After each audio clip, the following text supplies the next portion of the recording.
Perkenalkan, nama saya Fatin Adelia Putri dari PGMI 5 semester 5. Izinkan saya di sini untuk menjelaskan mengenai Kepalang Merahan Indonesia. Nah, materi yang saya bawakan pada saat ini yaitu Gerakan Palang Merah dan Bulan Sabit Merah Internasional. Oke, apa saja sih yang saya akan jelaskan? Oke, sejarahnya. Sejarah singkat ya. Gerakan ini itu dimulai oleh seorang pria bernama Heri Dunan pada tahun 1859. Nah, setelah melihat penderitaan korban perang di Italia, tepat pada tahun 1863, dibentuklah organisasi yang sekarang kita kenal sebagai Palang Merah. Ada 7 prinsip dasar. Yang pertama itu ada kemanusiaan. Di sini itu meringankan penderitaan manusia. Yang kedua itu ada kesamaan. Tidak membedakan suku, agama, ataupun status. Yang ketiga itu ada kenetralan, di mana kita ini harus netral dan tidak berpihak dalam perang ataupun konflik. Yang keempat itu ada kemandirian. Oke. Di sini itu lebih mandiri dan tidak di bawah wewenang oleh pemerintah. Yang kelima itu ada kesukarelaan. Lebih bekerja secara sukarela tanpa digaji. Itulah dinamanya sukarela. Yang keenam itu ada kesatuan, di mana setiap negara itu hanya memiliki satu perhimpunan Palang Merah atau Bulan Sabit Merah. Dan yang ketujuh itu ada kesemestaan. Nah, ini tuh tersedia di seluruh dunia dan berlaku di semua negara. Struktur organisasinya itu ada 3. Bisa dijelaskan, yang pertama itu ada Komite Internasional Palang Merah. Di sini itu menangani konflik dan perang. Yang kedua itu ada Federasi Internasional Perhimpunan Palang Merah dan Bulan Sabit Merah. Oke, di sini itu mengurus bencana alam dan juga membantu negara-negara yang terkena krisis. Yang ketiga itu ada Perhimpunan Nasional. Nah, setiap negara itu pasti punya palang merah ataupun bulan sabit merah yang membantu warga negaranya mereka. Apa sih tugas utamanya?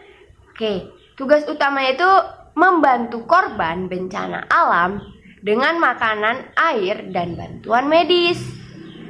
Kita juga bisa mengumpulkan darah atau mendonorkan darah untuk orang yang sakit atau yang membutuhkan transfusi darah. Yang ketiga, melatih orang-orang untuk memberikan bantuan dasar jika terjadinya kecelakaan.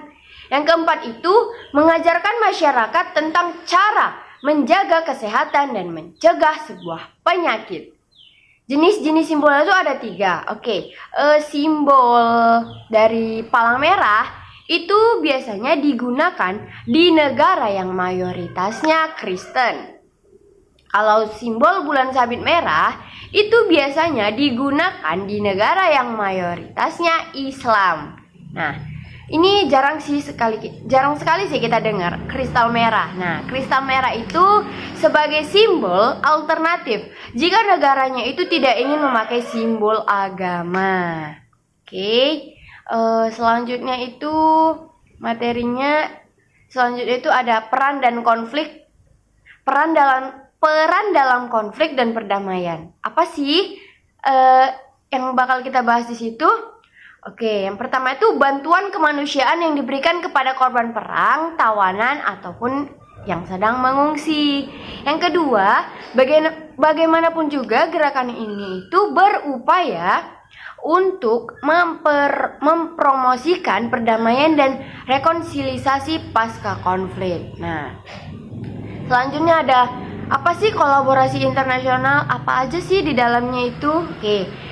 Kolaborasi internasional itu di dalamnya itu ada di mana kita itu bekerja sama dengan organisasi internasional seperti PBB, WHO, serta pemerintah dan LSM untuk memperluas cakupan bantuan kemanusiaan. Oke, yang kedua itu ada koordinasi dengan Perhimpunan Nasional, berkolaborasi antar Palang Merah dan Bulan Sabit Merah di berbagai negara dalam situasi darurat berglobal. Tantangan yang mereka hadapi itu ada 3. Nah, konflik yang berkepanjangan di mana kesulitan itu memberikan bantuan di daerah yang dilanda perang ataupun konflik yang berkepanjangan.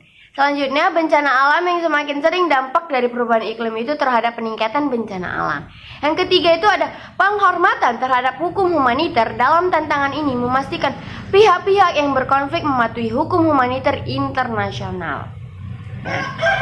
Ada juga di dalamnya ini termasuk kampanye donor darah, di mana donor darah itu rutin dalam Palang Merah. Mereka sering mengajak masyarakat untuk mendonorkan darah secara rutin. Karena itu darah sangat dibutuhkan oleh orang yang sakit ataupun yang terluka. Kita sering melihat ataupun ada seseorang yang jarang melihat mobil donor darah. Nah, mereka itu sering mengadakan acara donor darah di berbagai tempat, seperti sekolah, ataupun kantor, ataupun pusat perbelanjaan. Baik, sekian materi dari saya. Wabillahi taufiq wal hidayah. Wassalamualaikum warahmatullahi wabarakatuh. Terima kasih.